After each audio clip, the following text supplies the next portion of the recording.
interromper a qualquer momento, sintam-se à vontade, seja pelo microfone, basta abrir brevemente o microfone e dar o grito, ou pelo chat, que eu também estou de olho. Gente, eu só vou iniciar aqui a gravação, só um minuto. Pronto, iniciamos a nossa gravação e começamos assim o nosso semestre, nosso bimestre. Eu estou muito empolgado. A filosofia, muitos têm uma impressão ruim sobre a filosofia, principalmente quando ela parece não ter conexão com a realidade, quando ela vai do teórico ao teórico. Espera aí, só um minuto, vou liberar aqui para o colega entrando. Bom, a filosofia, às vezes, ela passa essa má impressão, mas, na verdade, isso não vai ocorrer aqui conosco. O nosso objetivo é justamente o contrário, começarmos do prático para depois ir para o teórico, né? Todo o universo teórico nada mais é do que uma sistematização que busca explicar a realidade, e a filosofia, ela é a mãe de todas as ciências, e ela é especialmente útil para administradores e cientistas contábeis no século XXI. Gente, eu vou compartilhar a tela para mostrar os nossos materiais.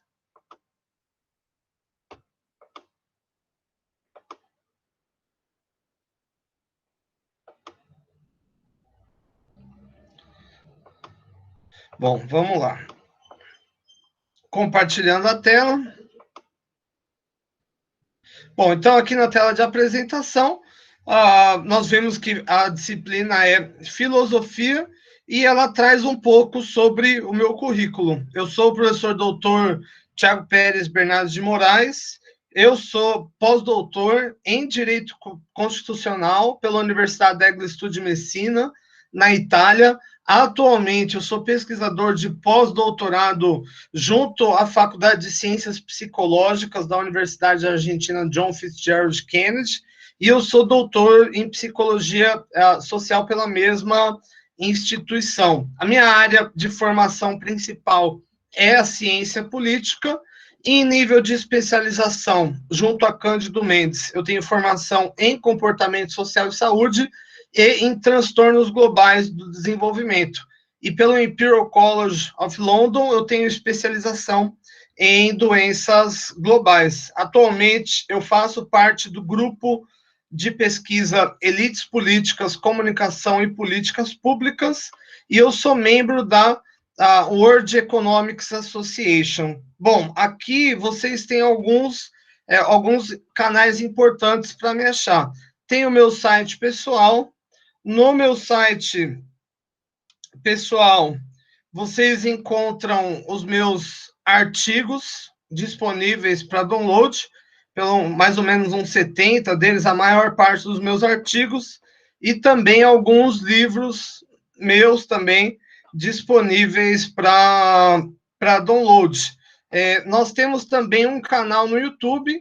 Eu gostaria, inclusive, de pedir para vocês se inscreverem no canal, aonde eu deposito os conteúdos, né, que são interessantes, ou, aliás, os conteúdos que são relativos à nossa disciplina. Eu vou montar uma playlist para nós, assim como há outras playlists, né, só para a nossa disciplina, e nós temos também outros vídeos que eu adiciono também como material de estudo. Então, peço para que sigam, pois fica mais fácil. O meu e-mail é thiago.moraes@uniandrade.edu.br, e aqui tem o meu endereço da plataforma Lattes, né, o meu currículo. Bom, então, hoje, né, na primeira semana da nossa disciplina, nós vamos falar de um conceito central dentro da filosofia, que é o conceito de cultura. Antes disso, eu gostaria de deixar claro aqui a forma, né, de avaliação nesse bimestre. Nesse bimestre em específico, nós não faremos prova bimestral.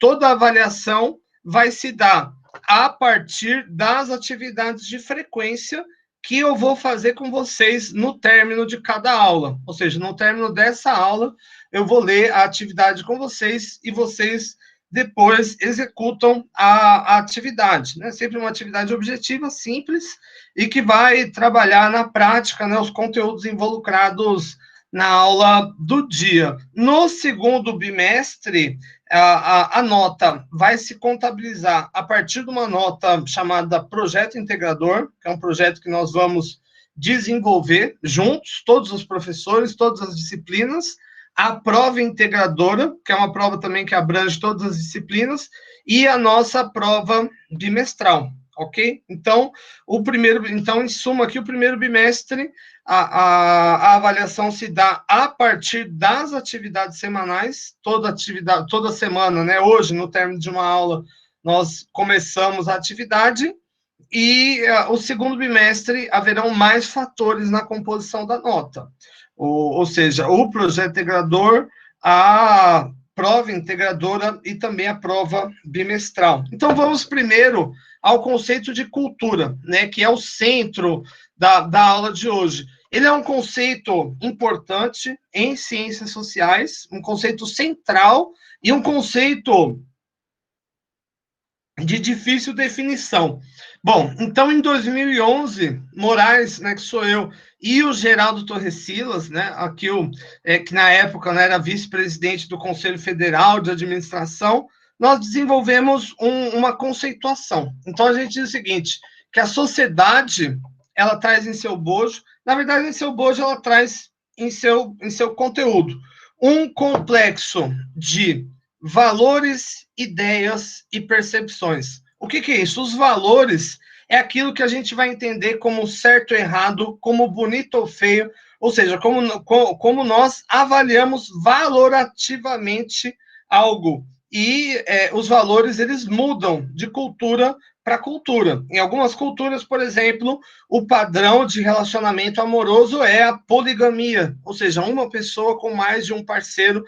Nas culturas ocidentais como a nossa, o padrão é a monogamia. Enfim, e o que muda, né, de uma cultura para outra são os valores. Não obstante, além dos valores, a gente trabalha aqui a questão das ideias. Ideia é tudo aquilo que a gente concebe no nosso universo de possibilidade como factual. Por exemplo, quando a criança, né, é bem pequenininha, alguém pergunta para ela, né, o que você vai ser quando crescer? E a criança responde médico, astronauta, vendedor do mercado. Acreditem se quiser, era a minha resposta quando era criança. Quando me perguntavam, eu falava, bom, quero ser jogador de futebol, astronauta ou caixa do mercado. Era a terceira possibilidade que eu colocava. Enfim, e a ideia, ela tem muito a ver com o contexto, né, que você vive. Por exemplo, para você conceber, por exemplo, bom, eu tenho como intuito, como meta, né, fazer mestrado, doutorado, né, seguir esse caminho acadêmico que eu segui, você, de alguma forma, tem que conhecer isso, né, seja por alguém da sua família, ou ainda, né, a partir do momento que você entra na faculdade, você começa a estudar, gosta, né, entra num grupo de pesquisa, isso entra, né, no cabedal das suas ideias. E, por fim, as percepções. As percepções, como o nome bem diz, é como você percebe um determinado fenômeno. Como, por exemplo, um avião. Nós sabemos que um avião é um avião porque, pelo simples fato de nós morarmos num lugar onde os aviões são abundantes. Agora, imagine uma sociedade que vive como coletores e caçadores e que nunca entraram em contato com a civilização. Eles vão ver um avião e vão perceber o avião como um demônio, como um ser mítico. Além disso, os estilos musicais, por exemplo, né? Alguém pode perceber o samba, o pagode, o black metal, a música clássica como bom ou como ruim, né? A cultura, ela vai afetar isso. E a gente pode dizer que esses três carinhas aqui, né? Os valores, as ideias e as percepções são socialmente compartilhados. O que isso quer dizer? Os valores, as ideias e as percepções que nós temos, elas não são apenas nossas, elas fazem parte do nosso meio, de maneira geral, elas são introjetadas e compartilhadas desde o momento inicial, aliás, a gente pode dizer, inclusive, desde o momento da gestação, quando nós estamos no útero da nossa mãe, nós estamos tendo de alguma forma acesso à cultura, como por exemplo a música, algum tipo de influência subjetiva, até o final da vida, pelos diversos grupos que nós transitamos. Inicialmente, essa cultura advém da nossa própria família, né, daquilo que vai entender como grupos primários, e posteriormente, essa cultura, ela passa a ser embebida por outros grupos, né? Por exemplo, um ponto que sempre me perguntam, né? Caramba, o fulano nasceu numa família tudo certinho, tal, e virou punk, gótico, heavy metal, tal.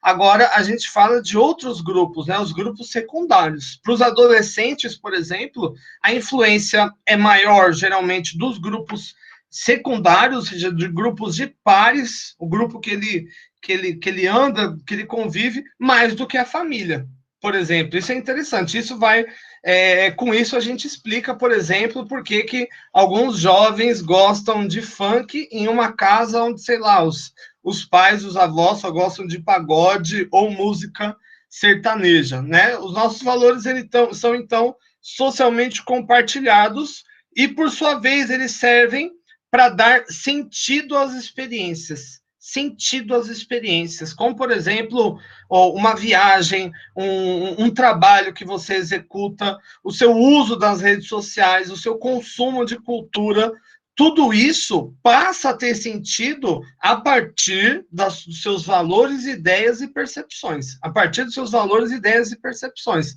Quem, por exemplo, nunca teve acesso a uma televisão sofisticada, né? Só teve acesso àquela televisão de tubo antiga, não consegue perceber que a imagem daquilo é ruim antes, né, de você se lidar com uma televisão de plasma, de LED, etc, etc. Ou seja, as nossas experiências, elas ganham sentido a partir dos nossos valores, ideias e percepções. E os nossos valores, ideias e percepções dão sentido às nossas experiências e, por sua vez, modulam os nossos comportamentos, que, em parte, refletem o comportamento dos demais indivíduos. Deixa eu cortar um pouquinho para mim. Um exemplo que eu dou claro, gente, se nós estivéssemos lá naquele prédio da cidade, na verdade a gente é da Murici, mas vamos supor que a gente estivesse na cidade, não tivesse pandemia, tivesse tudo normal, eu ia propor para a gente fazer uma experiência, para a gente dar uma volta pelos corredores e tentar identificar os cursos que as pessoas fazem só pela roupa que elas se vestem. Então, por exemplo, tá todo mundo de branco, são os cursos de saúde, tá todo mundo social demais desde o começo, é o curso de direito, tá todo mundo mais despojado, bicho grilo, é o curso de história, o curso de geografia, tá todo mundo num perfil mais heterogêneo, é o curso de administração. Enfim, esse é um exemplo, né, onde a roupa, por exemplo, não existe nenhuma lei, né, dizendo que você tem que, por exemplo, usar calça jeans, mas é algo extremamente comum, extremamente compartilhado, e que nessa circunstância acaba, né, sendo um objeto amplamente presente de forma geral. Deixa eu compartilhar novamente a tela.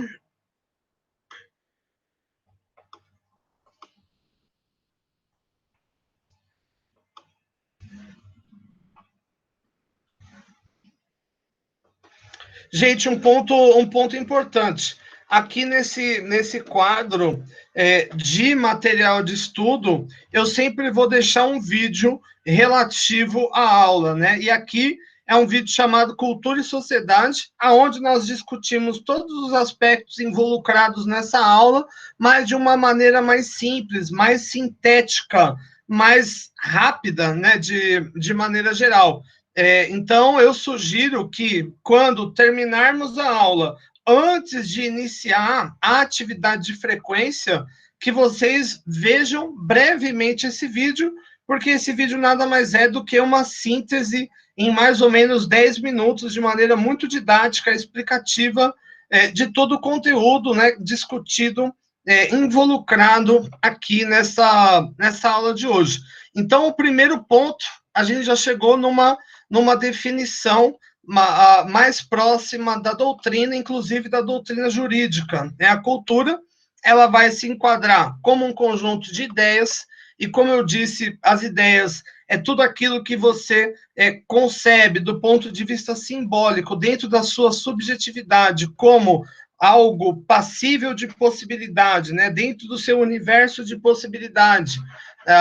Não obstante, os valores é como você avalia algo, ou seja, como certo ou errado, como bem ou mal, como bonito ou feio.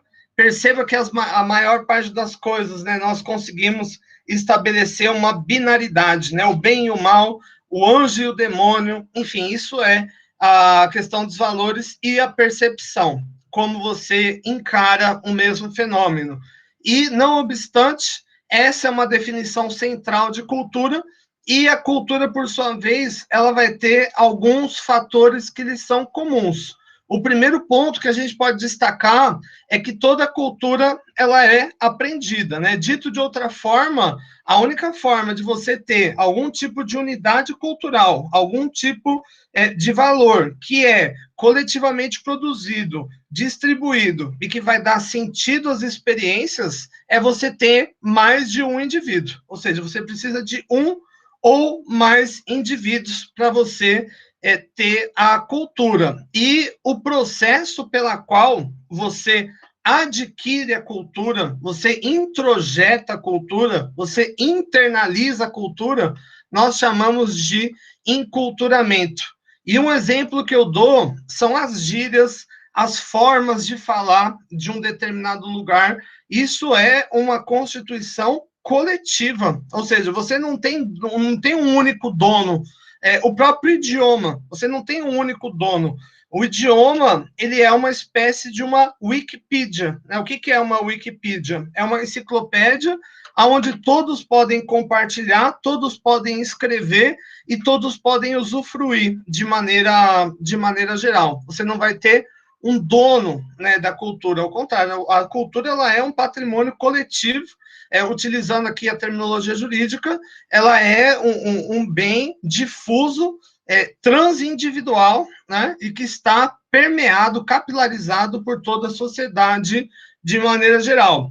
Um outro ponto, a cultura ela é sinônimo de comportamento aprendido. Uma roupa, por exemplo, o comer. O comer, em parte, deriva do próprio instinto, nesse caso a fome, contudo, o que comer, a forma de comer, como preparar o alimento, deriva do aprendizado, né? Aquilo que Pavlov vai chamar de condicionamento. E, em larga medida, não apenas os seres humanos vão ter capacidade de aprendizagem cultural de comportamento, mas também todos os mamíferos de maneira geral. Como, por exemplo, aqui nós temos alguns macacos rezos que estão em busca de comer uma noz, e para isso eles usam uma pedra, né? Uma pedra tanto como apoio, como uma superfície, como também como um instrumento, né? Como um martelo para quebrar, e veja que os demais estão prestando atenção e, consequentemente, eles vão repetir a mesma coisa. Se todos esses macacos morrerem e os demais não tiverem adquirido ainda essa técnica, isso acaba ficando no passado e um novo macaco vai ter que aprender por tentativa e erro e depois transmitir de geração em geração. Eu vou cortar um pouquinho aqui para mim e vou dar um exemplo.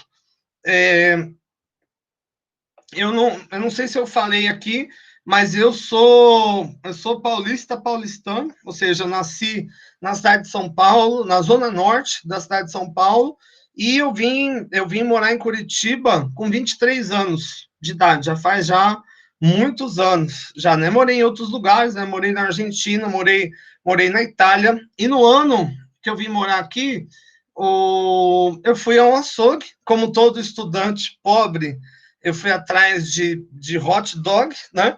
E no açougue eu pedi, falei, cara, me veja 1 quilo, né, de salsicha. E ele olhou para minha cara de maneira bem séria, né? Ele falou, você quer salsicha, 1 quilo? Eu falei, sim, né, para eu fazer o hot dog. Ele ainda olhou com mais estranheza e, de repente, gente, ele me volta com uma salsicha enorme, um negócio que eu nunca tinha visto, Aí eu falei, não, cara, pelo amor de Deus, né? Vou fazer um hot dog de Itu. Não, é uma salsicha, né? Aí ele virou para mim e falou, ah, é a Vina. Aí eu falei, não, meu amigo, vinagrete eu faço em casa. Aí eu vi, assim, a salsicha no expositor, né? Apontei, eu falei, olha aqui, né? Ele falou, não, isso aqui a gente chama de vina. Enfim, aí entrou, né? Entrou GT, esse novo conteúdo, e hoje, sempre que vou pedir um hot dog, eu peço com as vinas, né? Isso denota a questão do aprendizado cultural e simbólico. Ou seja, apesar de eu ser brasileiro também, do cara ser brasileiro, o fato de estarmos em regiões diferentes criou algum tipo de obstáculo, né, no que diz respeito ao padrão de comunicação. Um outro exemplo, bastante relacionado à administração, é tornar o nome do produto, da marca, um sinônimo do produto. Como, por exemplo, maisena, né, que é amido de milho, ou ainda a água sanitária. Em São Paulo é Cândida, aqui se fala que boa, enfim, o próprio chiclete, né, que é goma de mascar, dentre outros, né? Isso é o aprendizado cultural, e isso se passa de indivíduo para indivíduo, de geração a geração, e é nesse tipo de compartilhamento aonde as culturas, né, vão se fundir, né? E você não tem um único dono, uma única pessoa, é uma criação coletiva, ou seja, todo mundo ajuda a criar e todo mundo compartilha isso de maneira geral.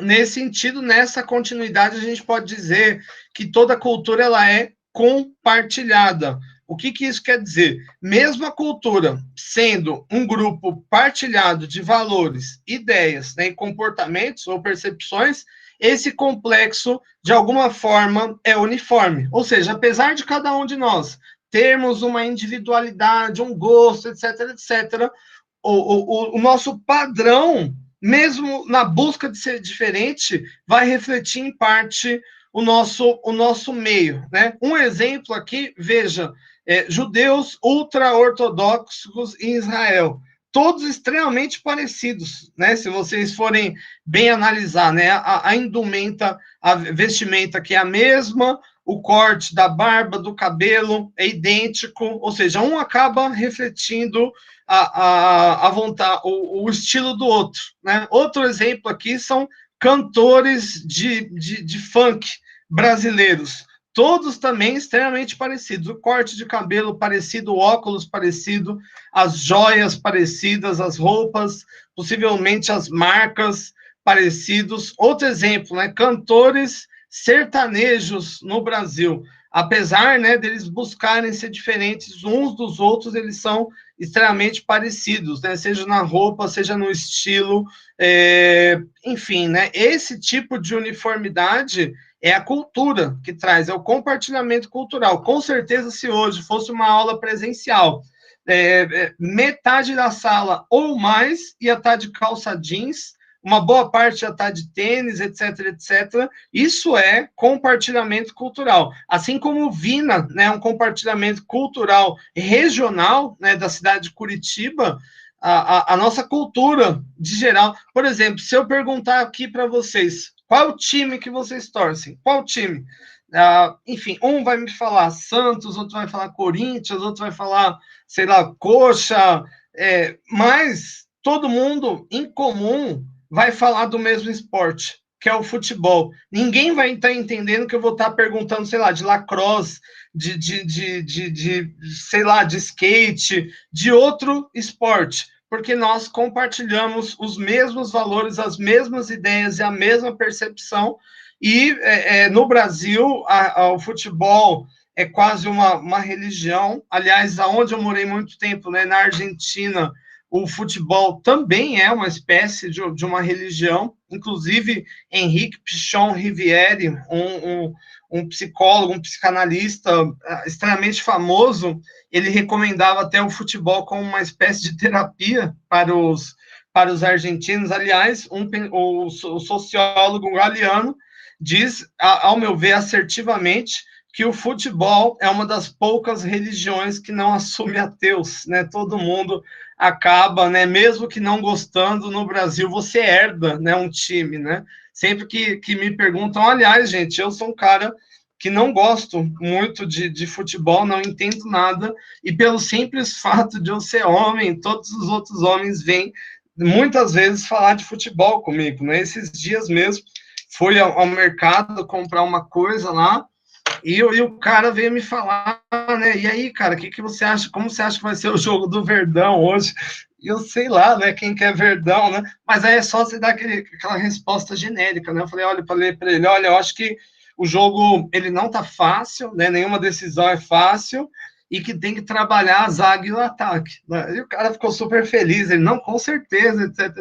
Só que eu nem sabia, né, do que eu estava falando. Aliás, essa é uma arte que eu tenho, discutir futebol sem saber nada de futebol. Além disso, gente, então a gente viu até aqui, só para retomar, para a gente não se perder, a gente viu que a cultura ela é aprendida, e não só nós, né, aprendemos cultura, os outros mamíferos, em alguma medida, quando você ensina, por exemplo, o seu cachorro a fazer as necessidades dele no tapetinho, ele está adquirindo um aprendizado cultural. Mesmo ele não tendo ciência disso, ele acabou de adquirir nesse momento o aprendizado cultural. Além disso, né, a cultura ela é compartilhada, ou seja, você acaba vendo uma uniformidade dentro de uma cultura.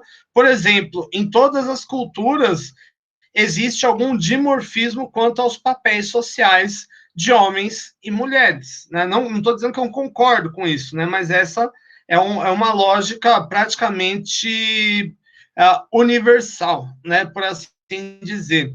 O terceiro ponto a se destacar nessa sequência é que a cultura ela é baseada em símbolos. Por exemplo, eu estou aqui falando com vocês, falando, enfim, um monte de coisa para vocês. Tudo isso é uma transmissão simbólica. Por exemplo, se eu falar a palavra pato, imaginem, gente, parem, fechem o olho, parem nesse exato momento, fechem o olho e pensem em um pato. Pato. Eu tenho certeza que boa parte de vocês imaginou um patinho amarelo, né? Tipo aquele pato de borracha. É porque nós compartilhamos os mesmos valores, vimos os mesmos desenhos e esse gatilho mental, ele é muito vivo. Então, um símbolo é algo que arbitrariamente você dá um significado para ele. Como, por exemplo, isso, né? Um sinal de joia, né? Esse aqui, sei lá, um hang loose, e outros aí, né, que dá para fazer com a mão. Então, os símbolos, eles vão ser sinais, sons, gestos, ou outros que são arbitrariamente ligados às coisas, e que representa algum tipo de significado. Por exemplo, vamos procurar aqui uma cruz. Deixa eu ver se estou compartilhando. Uma cruz.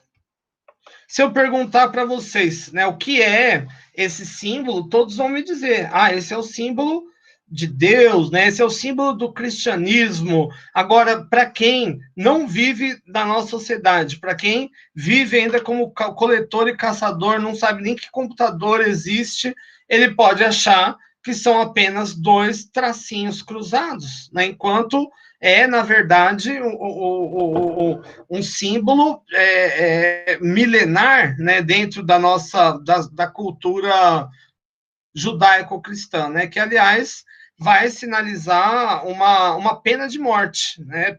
Jesus Cristo foi condenado à morte por Pôncio Pilatos e, enfim, a pena, né, foi a crucificação, que era uma pena destinada em Roma a todos que não eram cidadãos romanos, e em razão da Páscoa, né, estar se aproximando, quem estava ao lado, né, de Jesus Cristo, né, Dimas, teve suas pernas quebradas para ter uma hemorragia e a morte se dar de maneira mais rápida, e Cristo, né, teve uma lança inserida no pulmão, que foi até o coração, e dizem que saiu água, né, desse ferimento, né? Mas o fato é que uma história tão antiga, né, que ocorreu há mais de 2000 anos atrás, ela se reverbera no presente na forma de um símbolo. Mas para você conhecer esse símbolo, você tem que estar dentro da nossa cultura, tem que compartilhar. Senão esse símbolo não é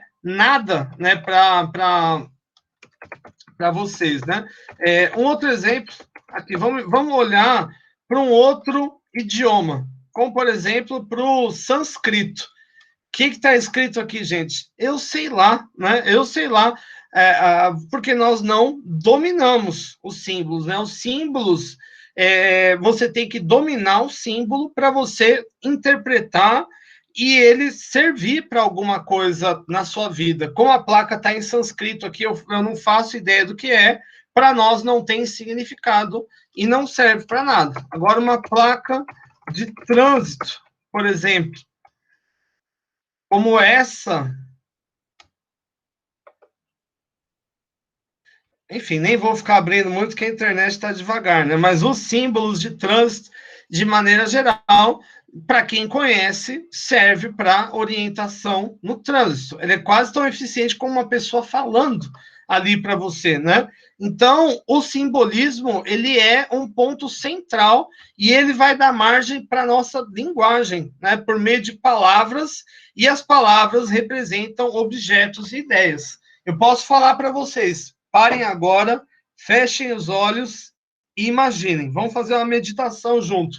Imagina um botijão de gás com 8 pernas de aranha, com asa, com chifre e que tem uma auréola em cima e que solta fogo.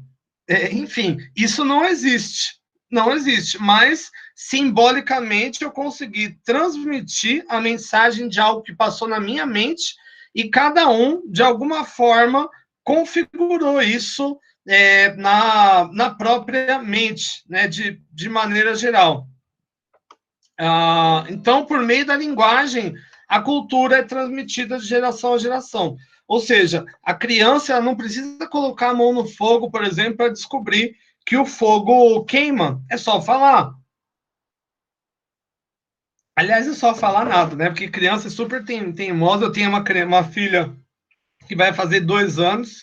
Enfim, ela aprende aquilo que ela gosta, né? Sobretudo, né? Esses dias eu dei para experimentar o chocolate. Aí ela já ficou late, late, late, late, chocolate, aprendeu a falar super rápido. Agora, couve, brócoli, isso já tá demorando, né, para aprender, né? Os emoticons, por exemplo, né, são símbolos, né? Outro exemplo de símbolos são as tatuagens, né? Nesse caso aqui, nessa fotografia, eu tenho membros de uma gangue mexicana chamada Mara Salvatrucha 13. É uma gangue muito antiga, muito extremamente violenta e que age como uma espécie de uma empresa.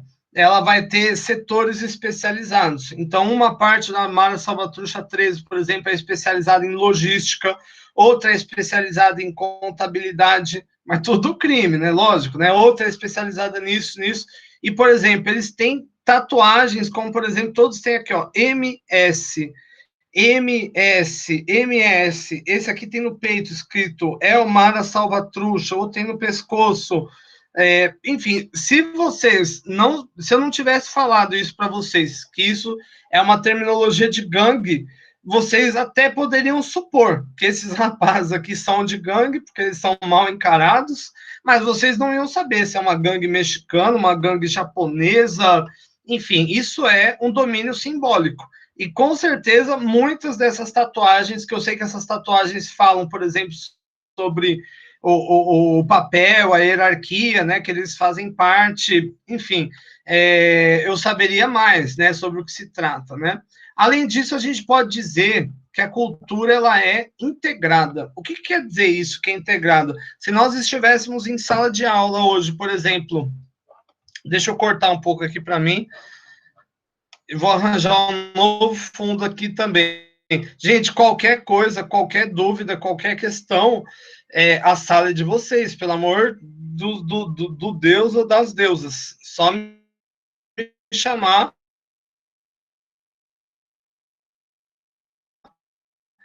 que junto, hoje, todos juntos. cada um e nós darmos as mãos uns para os outros. A gente dá a mão um para o outro. E eu, por exemplo, me jogo no chão. Todo mundo vai cair. Todo mundo vai cair porque a gente vai estar integrado. A integração é isso, quando você conecta as coisas ao ponto de uma coisa causar uma mudança, causar uma sucessão de outras mudanças. Deixa eu achar um fundo mais legal aqui para mim. Esse aqui, ó. Meu escritório é na praia agora.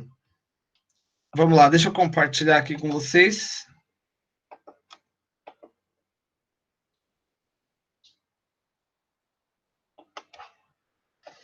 Vamos lá. Então, a gente pode dizer que a cultura ela é um todo integrado, ou seja, uma única mudança na nossa sociedade pode desencadear uma série de outras mudanças. Vamos imaginar apenas uma, que aliás a gente está vivendo e está vivendo muito bem, a pandemia da Covid-19, né, que vai aí ser disseminada a partir da infecção, né, relacionada ao SARS-CoV-2. Então, em 2019, em Wuhan, vai se detectar o primeiro caso, a princípio ligado ao mercado de vendas de animais. No mercado de vendas de animais, você tem o convívio de animais e seres humanos, e isso dá margem ao surgimento de zoonoses, ou seja, doenças, né, animais que passam para seres humanos. E a partir daí você teve, primeiro, né, em Wuhan,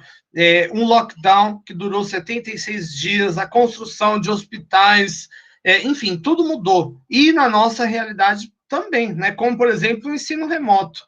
Era uma realidade que a gente conversava para acontecer, sei lá, daqui 5, 10 anos, e ela faz parte do presente, ou seja, uma mudança que desencadeou uma série de outras mudanças. Eu acho que a maioria aqui é muito mais novo do que eu, mas eu vou dar um exemplo de algo que esteve na minha vida na adolescência. O BIP, o pager. Quem aqui conhecer essa tecnologia, manda aqui um oi, alguma coisa aqui no chat para eu saber. Se alguém aqui conhece, diga. Como que isso aqui funcionava, gente? Isso aqui era o WhatsApp da minha época. Ou seja, você tinha esse aparelho que era, sei lá, uma calculadora, um negócio estranho. Inclusive, as pessoas usavam como sinal de ostentação, usavam na calça, assim, né, para fora. Aí, como funcionava? Você tinha um número e você tinha que ligar para uma central. Por exemplo, suponha que eu tenho o pager e vocês, meus alunos, me mandar uma mensagem, sei lá, para eu passar o conteúdo da prova, me perguntando alguma coisa. Então, vocês iam ter que ligar para uma central e lá na central falar: eu quero mandar uma mensagem para o professor Tiago. E vocês iam falar a mensagem para essa pessoa e essa pessoa iria digitar e depois de um tempo essa mensagem chegaria no aparelho. Olha que estranho. Então, vamos fazer a sequência. Então, eu estou aqui, vamos supor, com o meu pager e alguém liga, né? Sei lá, ou deixa eu ver o nome das pessoas aqui. Olha aqui, alguém sabe, hein? Brenda, não cheguei a conhecer, mas já ouvi falar. Brenda, eu acho que eu estou ficando velho, mas vamos imaginar, então, que a Brenda, ela quer me mandar uma mensagem dizendo que os alunos vão cabular a aula para ficar ali na Praça Osório tomando o quentão.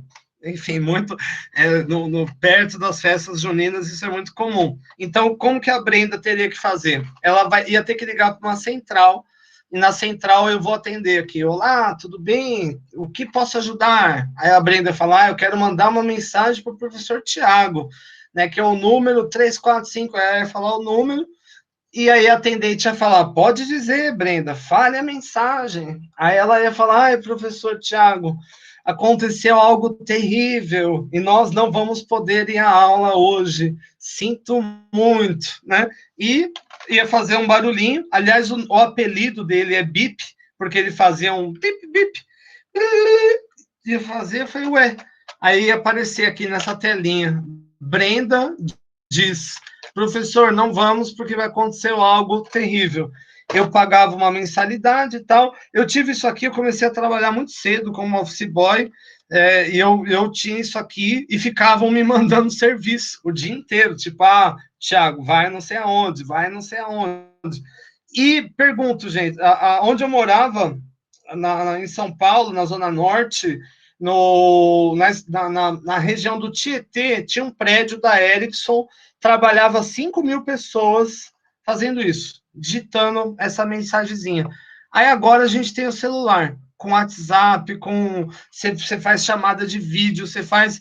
Já era, né? O pager, já era, né? Ou seja, uma mudança cultural desencadeia outras mudanças culturais. Quando, por exemplo, surgiu o computador, ninguém mais usou máquina de escrever, ou se usou muito pouco, né? Quando surgiu o carro, a carroça quase sumiu.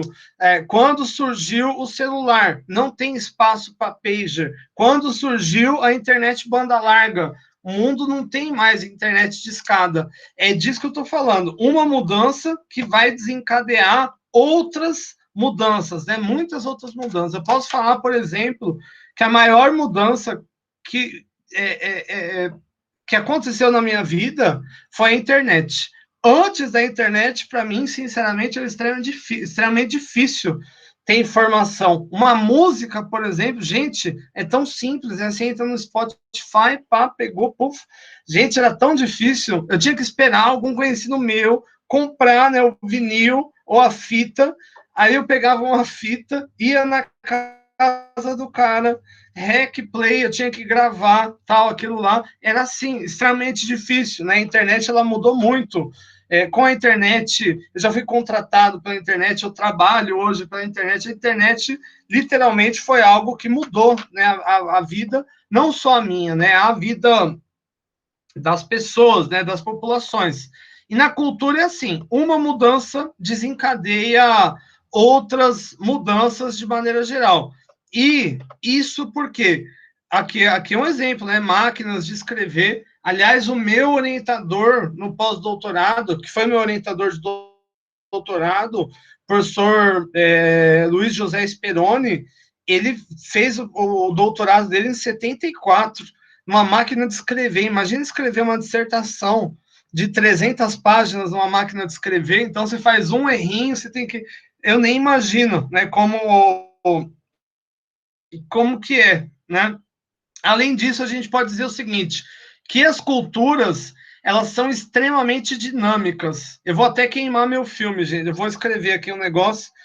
Quando eu era criança, o que bombava era o Chitãozinho Chororó e, consequentemente, eu tinha um corte de cabelo assim, gente, igualzinho desse menino aqui, um pigmaleão, que é um corte aqui mais arrepiadinho aqui em cima, comprido atrás. Aliás, acho que todo mundo na minha família tinha esse corte de cabelo. E pergunto, né? Cadê os pigmas leões, né? De hoje em dia, né? Sumiu, ninguém usa mais, né? A moda é um exemplo, né? De como a cultura ela é dinâmica, ela muda, né? Os sistemas culturais, as percepções, as ideias, os valores de hoje não vão ser as ideias, os valores e percepções de amanhã.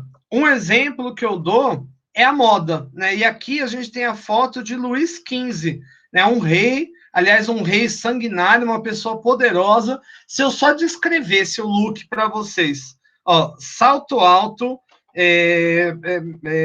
meia calça branca aqui de cetim, espartilho para a cintura ficar mais fina, saia, peruca, maquiagem, blush, usava lápis no olho, usava batom. Pergunto, gente, tudo bem, cada um, mas na sociedade contemporânea, a maioria dos políticos poderosos não usa, né, esse look, né? Tradicionalmente, na nossa sociedade, essas roupas foram incorporadas como roupas femininas. E em que momento isso aconteceu? Quando teve a Revolução Francesa.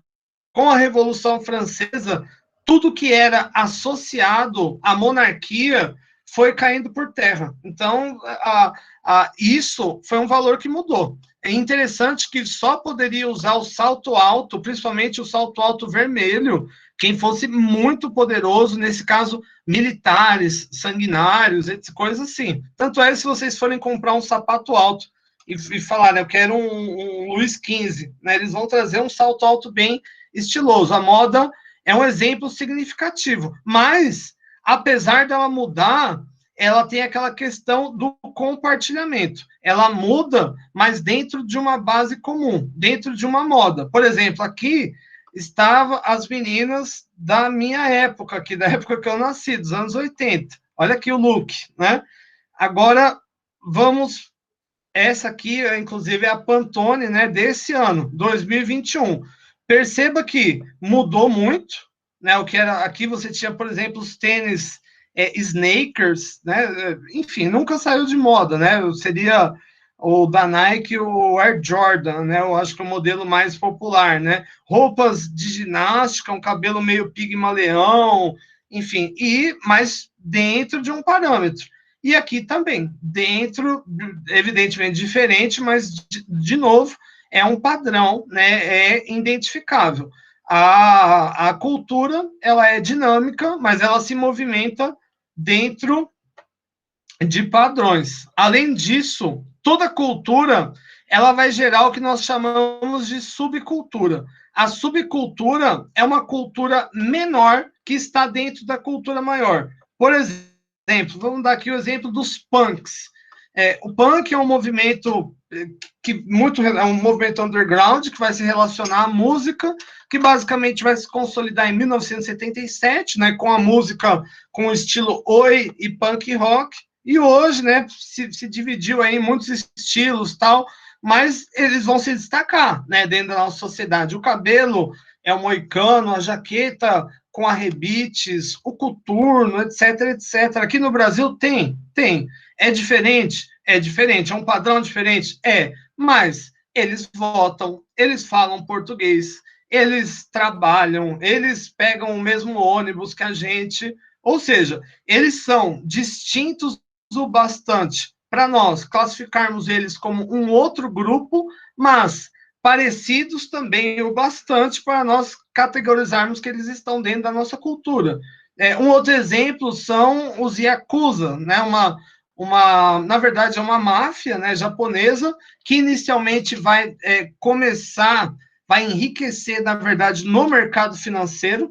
Eles passam aqui, a partir da década de 80, né, fazer extorsões, e eles têm um padrão, né? As tatuagens, né, vão indicar a hierarquia que eles têm dentro do grupo, mas eles são japoneses, assim como os demais japoneses. Eles falam japonês, eles gostam de comida japonesa, eles vão nos lugares que os japoneses vão. E aqui é um grupo... Aqui, quando eu vim morar em Curitiba, era muito comum, hoje já é menos comum. Se não me engano, vileiro seria o nome disso aqui, carçudo. Enfim, também tem um estilo, né, que é igual, uma música, tal, mas acaba fazendo a mesma coisa que os demais, né? Também vê televisão, paga imposto, anda de ônibus, etc, etc, etc. Então, em suma, vamos fazer um apanhadão de tudo que a gente falou coisa pra caramba, né? Lembrando que aqui em material de estudo eu deixei um videozinho gravado com uma câmera melhor, fiz alguma edição, de 10 minutos no máximo, aqui destrinchando tudo que a gente falou nessa aula. Então, eu peço que antes da atividade de presença, deem uma olhada aqui no vídeo, que vai facilitar muito, e vai facilitar principalmente a absorção, né, do conteúdo de hoje, de maneira geral. Então, aqui, de maneira geral, muito simples, a nossa aula praticamente ela se resume nessa única frase. Então, toda sociedade é cultural. Não existe nenhuma sociedade que é desprovida de cultura. E a cultura, por sua vez, ela é um conjunto de valores, ou seja, aquilo que a gente acha certo, errado, bonito ou feio, ideias, aquilo que a gente concebe como possibilidade, ser astronauta, ir para Marte, enfim, e as percepções, né, o como nós encaramos uma determinada coisa. E tudo isso é socialmente compartilhado E aqui a gente pode fazer uma associação com as redes sociais, como, por exemplo, uma notícia falsa, que, aliás, é o que eu estudo atualmente. As fake news no Brasil, na Argentina e no Chile, agora no período da Covid-19. Uma notícia falsa, por exemplo, a minha tia Maria, ela é o para-raio de notícia falsa, na verdade. Se eu quero saber que uma notícia é falsa, é chegar dela. Por exemplo, ela me mandou uma aqui agora há pouco, dizendo que na vacina da Covid-19 tem um chip líquido que é para controlar a mente das pessoas. Enfim, e ela compartilha para todo mundo isso, né? Isso pode não me afetar, mas algumas pessoas vão ser afetadas sim, e vai mudar os valores que a pessoa pensa em relação à vacina, as ideias que ela tem em relação à vacina e principalmente como ela percebe. Um ponto importante, gente, nunca mais se esqueçam do que eu vou falar. Aquilo que você acredita que é real, independente de ser real ou não, é real em suas consequências. Repito, aquilo que você acredita que é real, sendo ou não real, é real em suas consequências. Por exemplo, se você acha que, sei lá, Covid sei lá, uma doença que você não precisa nem se preocupar. Consequentemente, você vai se comportar de uma maneira que você vai se expor de alguma forma mais ao risco, né? Vou dar um exemplo aqui. Donald Trump dos Estados Unidos falou em um discurso, mas falou da boca para fora, que ele achava que desinfetante curava Covid. E um monte de gente tomou desinfetante achando que ia curar a Covid. No Irã, mais de 1.000 pessoas morreram tomando metanol por causa de uma notícia falsa que dizia que metanol cura Covid. Ou seja, se você acredita que algo é real, sei lá, que seu amigo está te sacaneando, que você está sendo traído, que você é incapaz, enfim, se você acredita que algo é real, isso vai se refletir na forma de consequência. Pense muito bem nisso, gente. É uma coisa extremamente importante para levar para a vida mesmo, sabe? E tudo isso é socialmente compartilhado e vai dar sentido às nossas experiências. Ou seja, as nossas vontades, os nossos gostos e as nossas virtudes não são tão nossos quanto a gente acha. Vão refletir, sobretudo, o nosso entorno. Então, a gente pode dizer que, primeiro, para você ter uma cultura, você precisa de aprendizado, e para ter aprendizado, você precisa de 2 ou mais indivíduos. Nesse caso, a cultura ela é compartilhada, toda a sociedade. Se você olhar para esse grupo de judeus ultra-ortodoxos, vai ter singularidade. Um está com o bigode um pouco mais curto, outro um pouco mais comprido, mas se você olhar por cima, parece homogêneo. Isso é um grau de ao que nós chamamos, inclusive, de homofilia, né? Quando se gera padrões parecidos, né? A mesma coisa com os funkeiros, a mesma coisa com os cantores. Não obstante, a cultura ela é baseada em símbolos, né? Como, por exemplo, um exemplo aqui, Nike. Aliás, esse tênis é bem legal, hein? Olha aqui, um Dunk Low. Aliás, ó, gente, o aniversário do professor semana que vem, ó, tô aceitando aqui, hein? Olha que legal. Nossa, muito lindo mesmo. Mas só vai reconhecer que esse tênis é um Nike a partir do momento que você tiver o domínio simbólico disso. Gente, tá em conta, hein? Será que tem meu... Ah, não tem disponível. A partir do dia 11. Gente, meu aniversário é dia 13, hein? Dá tempo. Só colocar aqui um avise-me. O professor vai adorar. Enfim, então símbolos, né? Os símbolos eles podem ser de sons, gestos, enfim, o símbolo ele vai se remeter sempre a uma coisa de maneira geral. Como, por exemplo, um apelido, né? Você coloca um apelido lá no seu namorado, Tchutchuco. Tchutchuco, né? Só vai entender que Tchutchuco é o seu namorado quem compartilhar esse símbolo, senão vai achar, sei lá, que você está falando de um Tchutchuco, né? Sei lá o que é o Tchutchuco. Integrado, né? A cultura, uma mudança cultural desencadeia outras mudanças culturais. A Segunda Guerra Mundial, por exemplo, ela acelerou uma série de tendências que já estavam em curso. Tanto é que no final da Segunda Guerra Mundial, as mulheres, por exemplo, adquiriram vários direitos, né? A mesma coisa agora, a pandemia da Covid-19 está acelerando uma série de tendências, como, por exemplo, a digitalização dos negócios, né? Ano passado, enquanto a maioria dos negócios, né, via decréscimos nos lucros, empresas como o Mercado Livre passaram a contratar ainda mais. A Amazon, né, Mercado Livre, comprou inclusive avião, né, para competir com o próprio correio. Além disso, toda a cultura é dinâmica, a cultura está sempre em movimento. Algo que é considerado, por exemplo, como nessa foto aqui, extremamente masculino, passou, depois de 300 anos, a ser extremamente feminino, né? As modas, etc, etc. E toda cultura, ela gera uma subcultura, que é uma cultura menor, ou seja, vai ter elementos o bastante para se distinguir do resto da sociedade, mas não totalmente, né? Como aqui o caso dos punks, dos yakuzas e dos vileiros de maneira geral. Deixa eu cortar para mim. E é isso, gente. Esse foi o conteúdo da nossa primeira aula. E eu gostaria de saber de vocês. Gostaram do conteúdo? Ficou alguma dúvida? Gostariam de fazer alguma observação, colocar alguma questão? Enfim, fico aberto a comentários. E depois eu vou ler com vocês a nossa questão de frequência. Lembrando que nesse bimestre, as questões de frequência semanal, elas vão ser o principal critério de avaliação. Então, façam com esmero, façam com cuidado, e eu recomendo que hoje, antes de fazer a questão de frequência, que vocês vejam o vídeo que eu deixei no material de estudos. Bom, gente, eu pergunto, deixa eu ver aqui. Suelen Rutz, gostei sim, adorei a aula. Obrigado, Suelen, obrigado de coração, espero que goste das demais. Primeiro dia é meio estranho, mas depois a gente vai se conhecendo e vai ficando tudo numa boa. Brenda Peixer. Aliás, eu nunca tinha visto esse sobrenome diferente, Brenda, bem legal. Sobrenome, parece um sobrenome inglês, sobrenome diferente. Legal, obrigado, Brenda. Fico lisonjeado que tenha gostado. Luana Antunes, gostei muito, aula muito boa.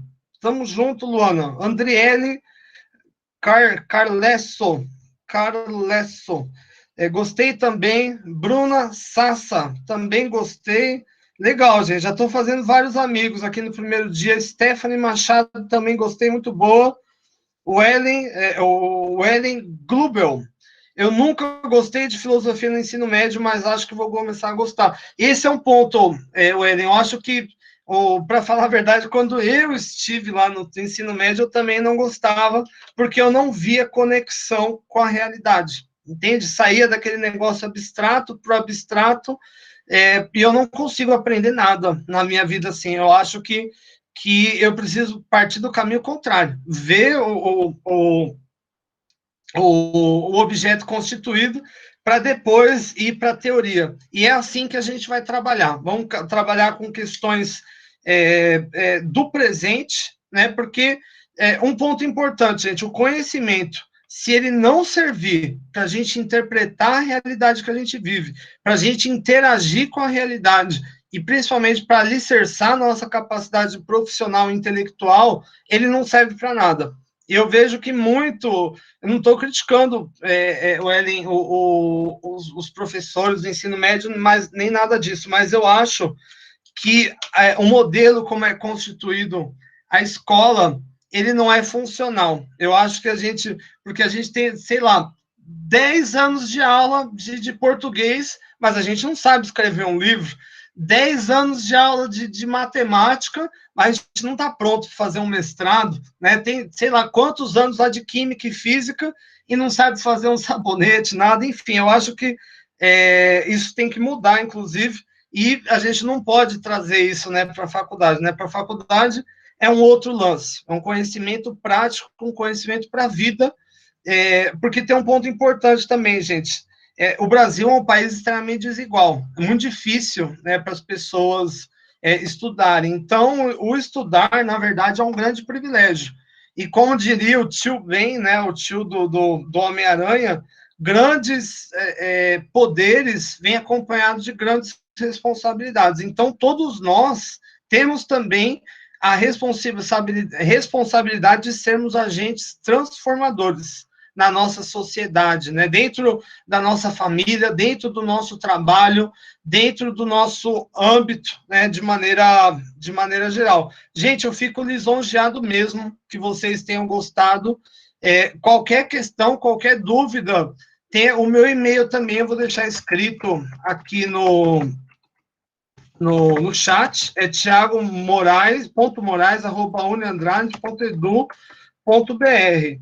Na boa, se tiver qualquer dúvida, qualquer questão, só me passar, tamo junto e a gente conversa. Gente, então se tá tudo numa boa, vocês não têm dúvida, ao Daniel Ambrosio, tamo junto, Daniel, tamo junto, tamo junto. Obrigado mesmo, gente. Eu fico bem lisonjeado. Essa situação, confesso, que é estranho, na verdade, já estou um ano, né, dando aula remoto, é estranho ainda. Eu me formei, né, para dar aula presencial, mas é um momento que a gente se adapta, e essas palavras que vocês estão me trazendo aqui hoje estão sendo muito reforçadoras para mim. Vocês me deixaram extremamente contentes. Espero não decepcionar ao longo do bimestre. Contem comigo por que precisar. Gente, eu vou compartilhar então aqui com vocês para ler a questão de frequência. E essa questão de frequência em específico, ela não tem certo ou errado. Na verdade, todas estão certas, né? Porque todas vão se relacionar aos temas que nós vimos na aula de hoje. Mas é importante que vocês sejam sinceros. Eu quero a opinião de maneira geral. A gente vai olhar para um problema, que é a Covid-19, e vamos tentar interpretar à luz das teorias que a gente discutiu hoje.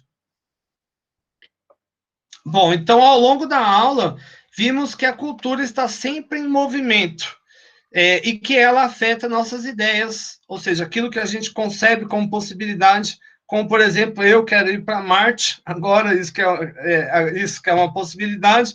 Valores, por exemplo, eu gosto muito de alfajores, mas não gosto tanto de moela. E percepção, eu percebo, por exemplo, o clima hoje como chuvoso, né? Não existe para esse caso uma questão certa ou errada. Nesse sentido, assinale aquela que vai a favor de sua opinião. Esse aqui, gente, só para a nível de curiosidade, é um artista brasileiro de renome internacional chamado Cobra.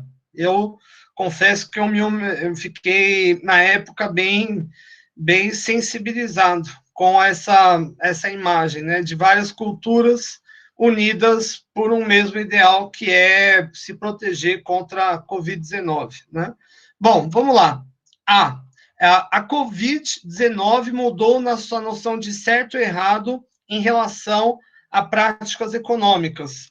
Por exemplo, o governo atual sempre se mostrou contra, né, medidas como medidas econômicas, né, interferências econômicas, como auxílio emergencial, assim como o presidente americano, mas tanto um quanto o outro teve, né, que abrir mão disso, né, e mudou a nossa forma, por exemplo, de nós comprarmos. Muitas pessoas que eu conheço hoje fazem a maior parte das compras online, e antes da pandemia eram totalmente desconfiadas, nunca compraram nada. Aliás, aqui no Brasil, estima-se que o comércio online ele cresceu em um ano a mais ou menos 30%, ou seja, um terço mais. É muito, né? Isso é mudar, né, os valores das pessoas em larga medida, né? Confesso que eu mesmo acabei comprando muito nessa pandemia e coisas que eu não precisava também, né?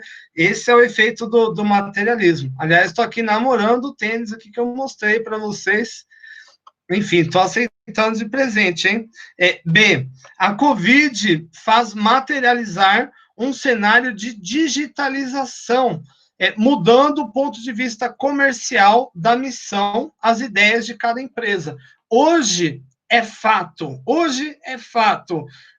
tanto empresas voltadas a produtos quanto a serviços no Brasil tem que ter inserção digital, né? Tem que se adaptar ao mundo digital. E isso está embebido, está abarcanhando, inclusive, empresas tradicionais, né, que nunca foram para o universo digital, agora estão entrando de cabeça, né, nessa.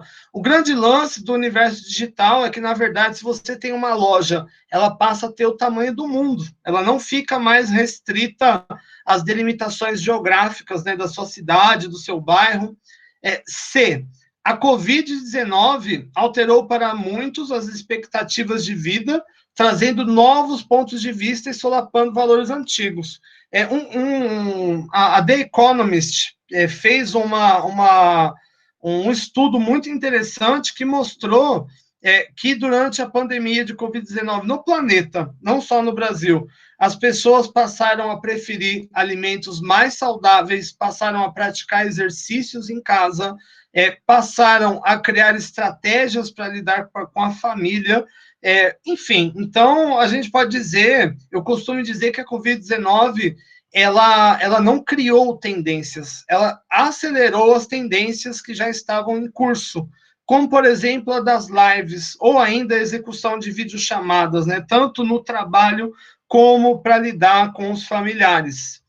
D, na minha opinião, a Covid alterou a percepção das pessoas acerca do pertencimento de grupo. O fato é, gente, nós somos, mesmo nós não nós negando isso, nós somos animais, e um tipo de animal específico, animal social, ou seja, um animal que vive em grupo, que precisa do grupo.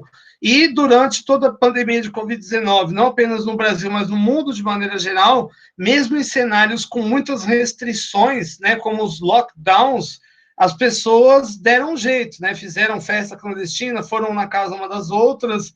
Enfim, eu não estou dizendo que isso é certo ou errado, mas eu estou querendo dizer que isso mostra para as pessoas que as pessoas importam muito umas às outras. Nós nos importamos com as pessoas, nós sentimos saudade das pessoas, né? As pessoas nos influenciam de maneira geral e talvez isso tenha se tornado mais perceptível. E coisas que pareciam impossíveis, como, por exemplo, o teletrabalho, né? O ensino híbrido, se tornaram realidade por conta da Covid-19, mudando as percepções coletivas. Por exemplo, eu não vou falar mal dos meus colegas, nunca, mas muitos dos meus colegas eram receosos, né, em relação ao AVA, ou ainda a fazer uma aula digital, e do dia para a noite teve que se adaptar, e aquilo que parecia impossível se tornou execuível. Deixa eu interromper aqui a gravação. Esqueci, já podia ter interrompido antes.